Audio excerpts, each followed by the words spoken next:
Welcome to LearnLogicPro.com. Today we're going to look at repeating versus looping. So I'm going to bring up any old track, it doesn't really matter. I'm going to hit create. And let's close this up. And with the pencil tool, I'm going to pencil in a few regions here. Okay. Now, on the left-hand side in the inspector, there's an option to repeat. And that takes any section and repeats it to the length of the song. So if the song here down at the bottom is 130 is the project end. If you scroll all the way to the right, you'll notice that it will actually finish at 130. So if you grab the end of the song and move this back, the loop will actually stop at that point. Okay, so it just loops indefinitely to the end of the song. Now, I find this to be somewhat cumbersome, because if you want to place another piece of audio in between, it loops that one. It doesn't break in between, and it really becomes difficult to edit.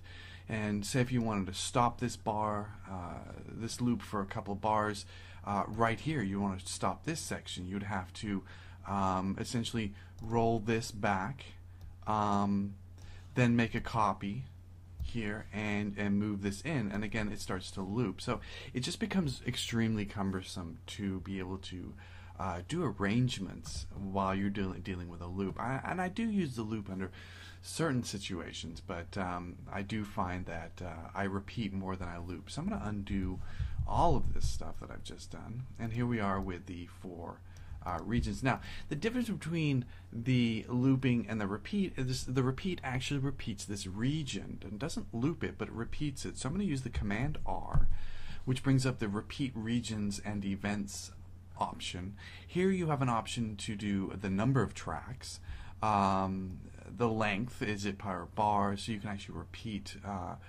per measure, or per bar, or per second, and so on. Do you want to make complete copies or alias or clones? Alias or clones are basically almost like a loop, but not really. It's a virtual version of the loop. It's much more efficient on older computers to use clones or aliases, or even using the loop option. But if you do have a faster machine, or you are serious about doing a lot of post arrangement after you've written the parts in, the copies is something that you do want to do, and repeating regions is something you want to do. So I'm going to go ahead and repeat this 8 times. You notice that it just repeats 8 times, and I can select this whole thing, Command R, repeat once, and it repeats once, and you see how much quicker that is to copy sections and repeat sections instead of doing an option drag or cut, copy, and paste. You're just repeating the section. Now, using the drag no overlap, unlike the looping option, if I wanted to put this right on top of another area, I just do that and select, and it basically drops it in there. Doesn't loop, doesn't repeat, it's just right there. So it's much easier. Now, if you want to do a break of a song, unlike the looping where you had to copy, and you just delete a section, totally delete it. And at this point, this section's deleted, and you're ready for that break point. If you wanted to short any section, you shorten them. You could just sit here and click on it and drag and shorten that section, creating a small dropout at some point.